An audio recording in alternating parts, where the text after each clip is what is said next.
Bonjour, l'actualité nationale que nous démarrons à la DGE, le mandataire de Ousmane Sonko qui rentre encore sans ses fiches de parrainage ce mardi. Après 3 heures d'attente devant la direction générale des élections, Ayib Daffé et son huissier de justice n'ont même pas été autorisés à franchir le seuil des 10 locaux. Ce malgré l'insistance de Maître Clédor Ly qui a même été par moments bousculé par les forces de défense et de sécurité. Le député Ayib Daffé promet de revenir ce mercredi. Nous sommes en face de hauts fonctionnaires qui jouent au délitoire et à cache-cache avec nous. Nous sommes là depuis 14 heures. En premier lieu, ils nous ont dit qu'ils étaient en pause. Vers 15 heures, la pause était finie, mais ils ne nous ont pas laissé entrer. Le ministre de l'Intérieur, Sidiki Kaba, a déployé un impressionnant dispositif sécuritaire composé d'éléments du groupement mobile d'intervention pour nous barrer la route. Nous allons revenir autant de fois qu'il le faudra et Ousmane Sonko sera candidat, a-t-il déclaré devant la presse, rapporte Presse Afrique. Présidentielle 2024, dans le cadre de sa mission de superviseur pour le respect des dispositions législatives et réglementaires, le Conseil national de régulation de l'audiovisuel, CNRA, en partenariat avec la Convention des jeunes reporters du Sénégal, a effectué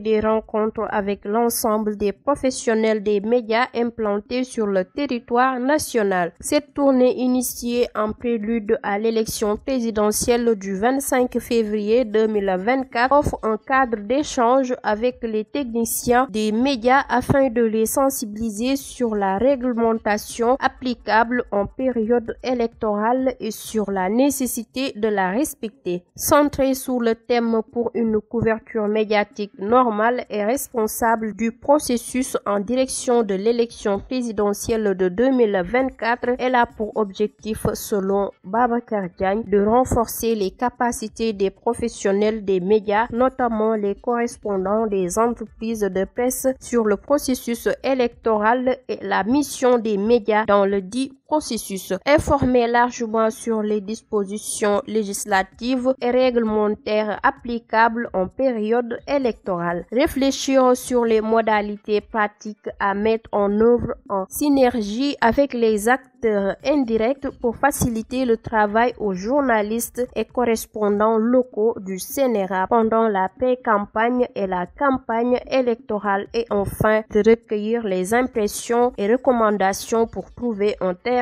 d'entente sur un minimum pour une bonne couverture médiatique de l'élection, renseigne-t-il, rapporte Seneweb. L'actualité nationale que nous terminons par la liaison de Dakar-Gorée à la suite des pannes récurrentes des chaloupes qui assurent la liaison de Dakar-Gorée. Le directeur général du port promet une nouvelle chaloupe de 450 places en janvier 2024 pour assurer la sécurité des passagers. Les parents d'élèves ont décidé que les filles ne prennent pas la chaloupe pour la traverser afin d'alerter les autorités. Pour des raisons de sécurité, ils retiennent les filles en terre ferme jusqu'à ce qu'une solution pérenne soit trouvée. Fort de ce contact, les parents d'élèves du prestigieux lycée Mariam Ba de Gorée craignent le pire. Ils ont peur d'un second drame comme le naufrage du bateau le Joola, rapporte Sencafé Actu. C'était tout pour l'actualité nationale. Place maintenant à l'actualité internationale.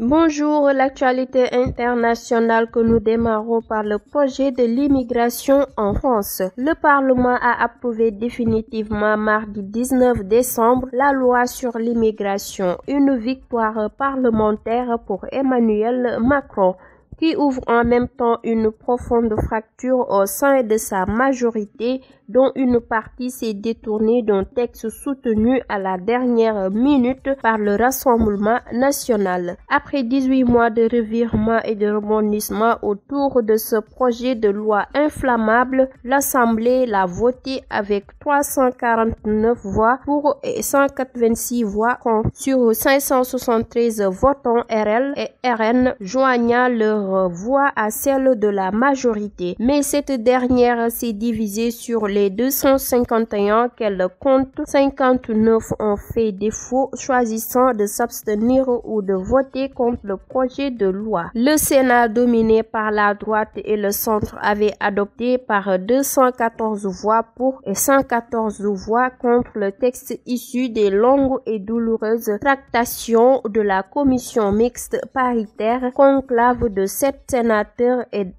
7 députés dominés par la droite. Sur Twitter, le ministre de l'Intérieur, Gérald Darmanin, s'est félicité de l'adoption d'un texte fort et ferme, sans les voix des 88 députés RN, informe France 24. Au Mali, près de 30 personnes ont été tuées par l'armée malienne et le groupe Wagner lundi à Gatchiloumou, informe RFI. Cette commune du cercle de Youarou, région de Mopti, dans le centre du pays, a été le théâtre d'une opération militaire sur laquelle aucune information officielle n'a été communiquée, mais de nombreuses sources locales font état d'un nouveau massacre. L'actualité internationale que nous terminons par la Cour suprême du Colorado, une décision historique aux États-Unis. Donald Trump ne doit pas figurer sur le bulletin de vote pour la primaire républicaine dans le Colorado, selon une décision de la Cour suprême de l'État de l'Ouest américain. Par une majorité de 4 juges sur 7, la Cour suprême a confirmé la décision de première instance en novembre, incluant que Donald Trump s'était livré à une rébellion le 6 janvier 2021 lors de l'assaut du Capitole, mais a en revanche